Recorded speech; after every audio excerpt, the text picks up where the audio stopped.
Europe 1. Dimitri Pavlenko, vous recevez ce matin le philosophe et maître de conférence à la Sorbonne, Pierre-Henri Tavoyot. Bonjour Pierre-Henri Tavoyot. Bonjour. Bienvenue sur Europe 1. Plus de 70 rassemblements dans toute la France ce dimanche contre l'antisémitisme. 105 000 personnes apparaissent selon la préfecture. Derrière la banderole tenue en son centre par les présidents des deux assemblées, Gérard Larcher et Yael Braun-Pivet, qui étaient les initiateurs de ce défilé. Diriez-vous, Pierre-Henri Tavoyot, que c'est une réussite ? Oui, incontestablement, je crois que c'est une réussite. Il y avait des craintes, notamment avec les polémiques qui avaient été enclenchées. Moi, je tiens vraiment à saluer l'initiative de Gérard Larcher et Yael Braun-Pivet. C'était vraiment une attente forte que ce moment, effectivement, pour la République et contre l'antisémitisme, et cet appel, effectivement, à une forme d'union nationale. Je pense que c'était vraiment une initiative vraiment très, très importante parce qu'elle émane non pas d'associations ou de lieux qui pourraient paraître comme partiaux, mais vraiment de la représentation nationale. Et de ce point de vue-là, c'était capital. Alors, parole entendue hier dans le cortège, Pierre-Henri Tavoyot, il y avait la crainte qu'il ne se résume en fait à des politiques, des juifs et des journalistes. Il y avait un peu plus que ça hier. Oui, il y avait plus que ça. C'est vrai qu'il y avait beaucoup d'associations, il y avait aussi beaucoup de représentants, de personnes toutes simples qui pouvaient apparaître simplement comme voulant manifester justement cet amour de la République. Le terme sonne un peu désuet, mais je pense que c'est important parce que au fond, il y a deux adversaires principaux sur lesquels il faut vraiment être attentif. À la fois ce qu'on peut appeler les communautaristes, c'est-à-dire l'idée que la loi de la communauté, voilà, la religion compte plus que la loi de l'unité. Et puis aussi ce qu'on peut appeler l'identitarisme, c'est-à-dire le fait de se renfermer dans une identité personnelle particulière, hyper individualiste.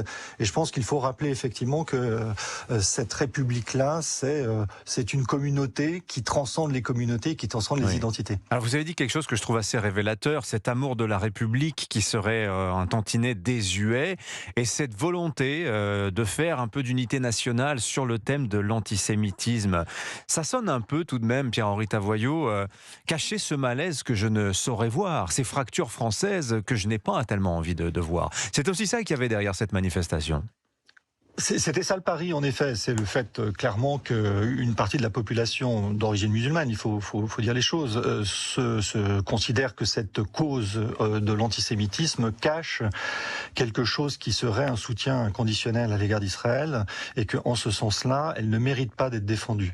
Et puis il y a un autre type de ce qu'on appelle la judéophobie qui considère que Israël représente en quelque sorte le dernier avatar du colonialisme occidental et raciste, adossé à une forme de néolibéralisme, et donc du point de vue de l'extrême gauche, toute opposition à l'antisémitisme, à une sorte de relent pro-impérialiste, et de ce point de vue-là, il ne faut pas y participer. Ça, c'est les nouvelles formes, en quelque sorte, de judéophobie. Il y avait les deux traditionnelles chrétiennes, en accusant effectivement le Christ, les déicides, et puis l'antisémitisme racialiste, nazi ou drumontesque, si je puis dire, des années 1886.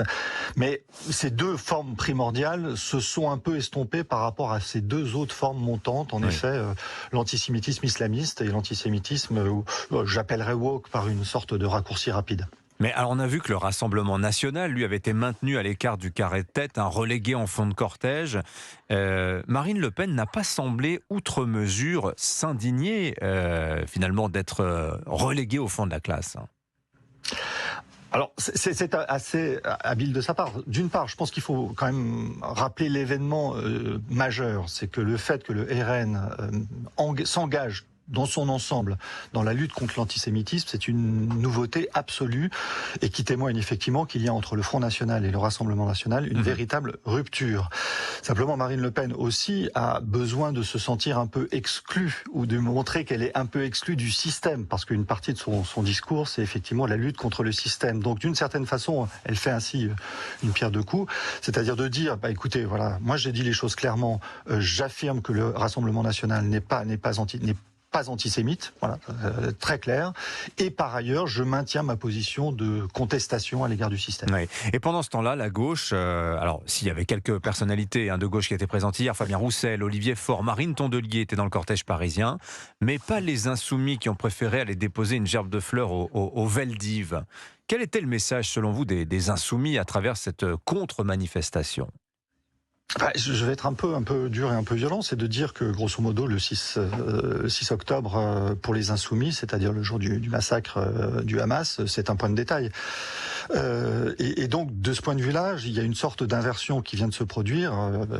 On s'y attendait assez largement, c'est que l'extrémisme a changé de camp. Je pense qu'aujourd'hui le Rassemblement national a cessé d'être un parti d'extrême droite et que l'extrême gauche devient de plus en plus extrême gauche dans les deux sens, c'est-à-dire toute l'idéologie de l'extrême gauche, mais aussi véritablement un extrémisme avec à la fois ce qu'on peut appeler l'intolérance et puis aussi par ailleurs dans d'autres occasions le culte de la violence. Donc l'extrémisme a changé de bord. Dernière question, Pierre-Henri Tavoyot. Est-ce qu'Emmanuel Macron aurait dû venir à la manifestation hier, selon vous ? Oui, je pense que la clarté, quand on appelle à l'unité nationale, quand cet appel vient effectivement de deux représentants majeurs, je rappelle que le président du Sénat, c'est le numéro 2 de la République, donc qu'il y ait le président de l'Assemblée nationale, le président du Sénat, qu'on appelle sur une cause qui est une cause incontestable pour la République et contre l'antisémitisme, il me semble que la présence du président aurait été très très souhaitable.